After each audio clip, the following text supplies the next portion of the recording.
It is a historic day in the Middle East. The war in Gaza coming to an end a little more than 2 years after it began. The president reiterated the importance of this day while speaking to the Israeli parliament just a short time ago. Generations from now, this will be remembered as the moment that everything began to change, and change very much for the better. Like the USA right now, it will be the golden age of Israel and the golden age of the Middle East. It's going to work together. Joining us now is someone who was at the Knesset to witness this speech in person, Rabbi Stephen Berg, CEO of the Aish World Center, a nonprofit Jewish educational organization. Rabbi, good morning to you. Thanks so much for joining us. You just left the Knesset. Tell us what it was like there in person, because it just seemed electric watching it on TV. I mean, it was historical. I mean, you had a sense, everyone had a sense that they were sitting in a moment of history of someone. Everyone's talked about peace for decades, and here was someone that really brought it home. And the love, it was history and love combined together, because the Israelis understand that President Trump is someone who says what he means and means what he says, and he delivered. And peace for us is all we've ever wanted. 2 years, 737 days since Hamas terrorists took captive those hostages, and now they're coming home. What has the atmosphere been like there in Israel, and what is it like today? I mean, the emotions are overwhelming. Everyone was watching families being united on their phones as they were listening to the speech. And, you know, we're right there by the Western Wall, right behind us. That's where our offices are. I mean, it was jam-packed last night, throughout the night. I mean, you're talking about tens of thousands of people coming there, praying, thanking. This has been a 2-year nightmare, which is finally over. And, you know, we're ready to move on. And thankfully, the United States is the greatest country in the world. And I think everyone should know that, because only the United States could have stepped in and done what has been done. And I think only President Trump could have done it. And I think the Israeli people understand that. And so we're thankful to God, because we know this was, he played a big part here. We're also thankful to him for sending us the United States of America and President Trump. I got to tell you, it's really remarkable to even be live with you right now and to see the background there behind you, because you don't hear the sirens, you don't hear gunfire. I mean, just talk about that. It just seems so peaceful there behind you. This is a place of prayer. And as I mentioned to many people, from 1948 to 1967, if I was a Jew standing where I'm standing, I would have been killed. Since 1967, when Israel took over the old city of Jerusalem, all three religions have been able to flourish. So I have good relationships with the Christians and the Muslims that are here in the old city, and the Jews. And we want to go back to a place of prayer, because that's biblically what it was designated as. And you're exactly right. We're not hearing the shells in the distance, and we're not hearing the gunfire. And this is what we want to live in peace. And therefore, everyone has to step up, and the education of young people has to be that peace is something to seek out, not the killing of Jews. What did you think about the terms of this peace deal? Because as we know, 2,000 Palestinian prisoners, detainees were also released as a result of this. Painful beyond belief. I don't think anyone around the world understands how painful this was for Jews and Israelis to have murderers go free. It's literally as if you're letting serial killers out as part of a deal.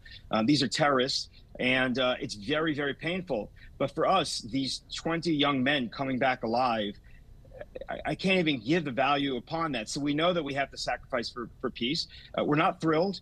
But, you know, the truth is, when you make peace, neither side is thrilled. And I think we understand that. And I hope the other side understands that. And we need to move on. But frankly, no one in Israel actually expects the other side to move on, because we understand that now they're going to try to bring Israel to criminal court. They're going to try to push this as far as they can, instead of trying to make peace practically, like the American administration has done. So our hearts are a little bit broken. But as I tell everyone, there's nothing stronger than the broken heart of a Jew. Our hearts have been broken, but our hearts are much stronger now, and we're going to continue to pursue peace.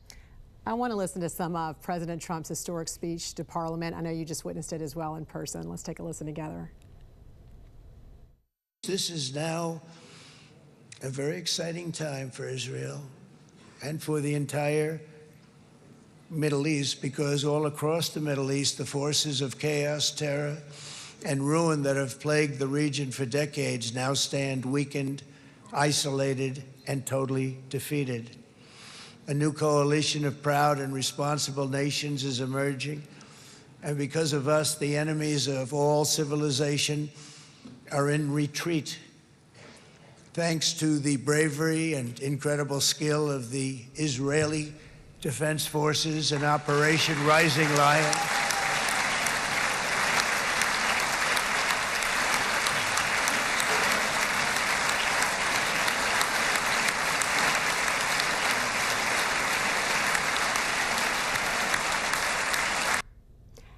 I wanted to play this because I wanted you to talk a little bit about the IDF, the Israeli Defense Forces, and just how amazing they are for your country and how they've defended you guys so well.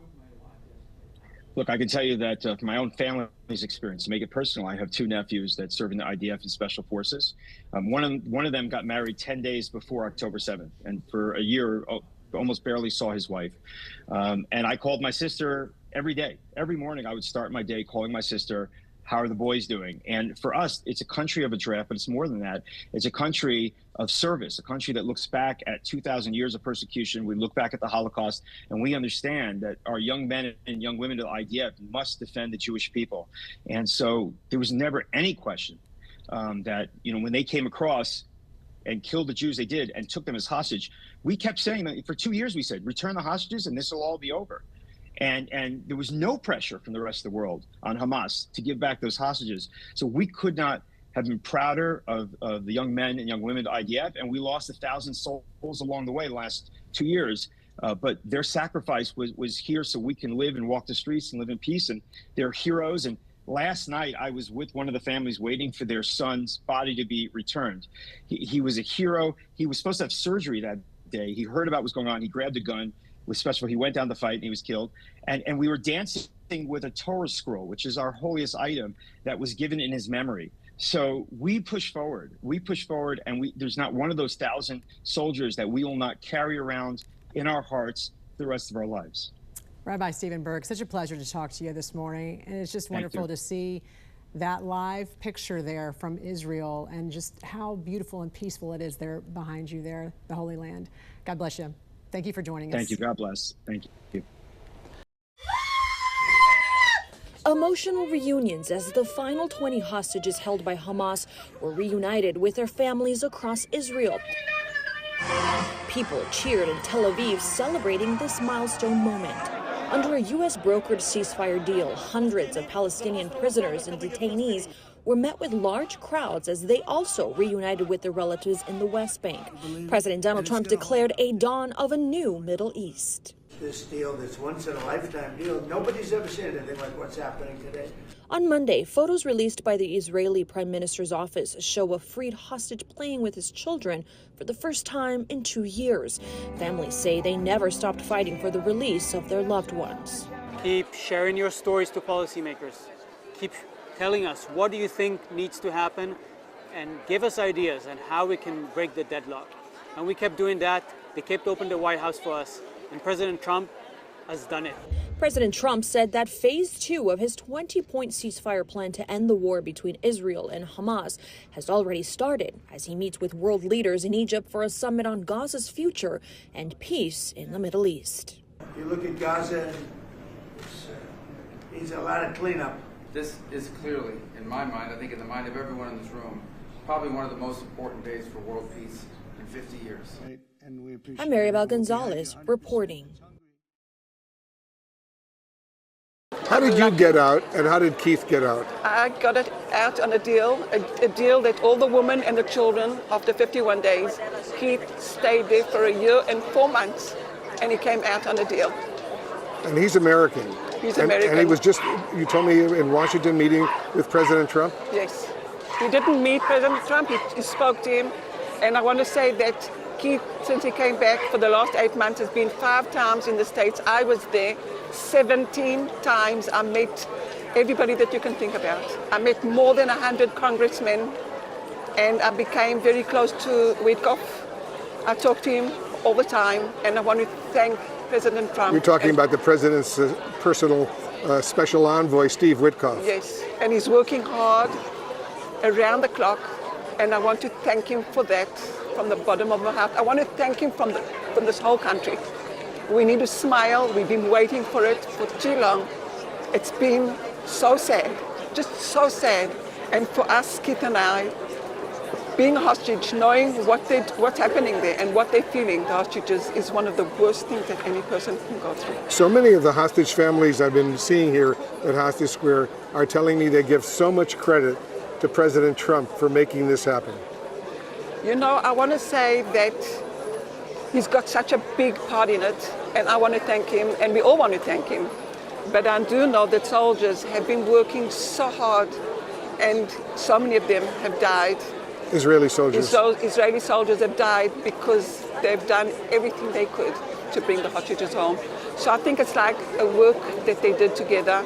And our president, Bibi Netanyahu, has pushed and wants them home alive. And we've got so many hostages that didn't make it. So it's a very, very happy moment, because I think the little ones that will come back and will be able to live their lives with their families, and their families have been waiting. But there's lots of sadness of the ones that will never come back alive. A lot of people here are so excited like you are, so happy that this is about to take place, but they're also so nervous that, God forbid, something could go wrong. Are you among them? No, I'm happy. It's going to happen. I'm keeping my strength for good things, and it's going to happen. It can't not happen. It just can't not happen. It's going to happen. I believe that. From the minute I heard that the deal is coming true, I believed it. And I've been around people that have asking me, are you sure about it? And what happens if it doesn't happen? I'm sure about it. It's going to happen. I'm with you. I hope you get to hug all those hostages who are coming back very, very soon. Can I give you a hug? Please. Okay. Thank you. Thank you. I'm Matt Gelka in Washington, where the details of Phase 1 of a potentially historic peace deal between Israel and Hamas are starting to emerge. Israel and Hamas signed on to Phase 1 of a U.S.-led peace deal Thursday. It starts with a ceasefire and hostage release. At the White House, the president celebrated the agreement during a cabinet meeting. Something that people said was never going to be done. We ended the war in Gaza and really, on a much bigger basis, created peace. And I think it's going to be a lasting peace, hopefully an everlasting peace. Peace in the Middle East. A full ceasefire in Gaza is set to go into effect within 24 hours of Israel formally ratifying it. That includes a partial withdrawal of Israeli forces and then a 72-hour countdown for Hamas to release hostages. There's believed to be about 20 remaining living hostages and the remains of 25 others. We are getting the hostages back on Tuesday, Monday or Tuesday.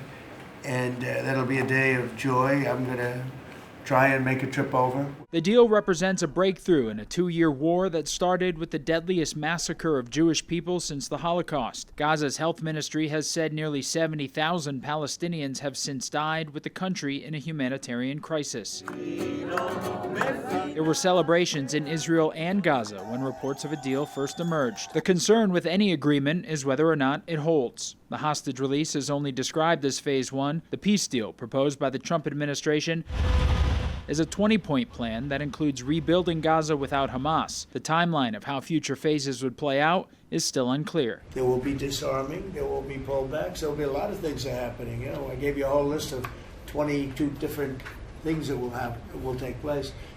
And I think it'll take place, and I think you're going to end up with peace in the Middle East. But we have to get our hostages back.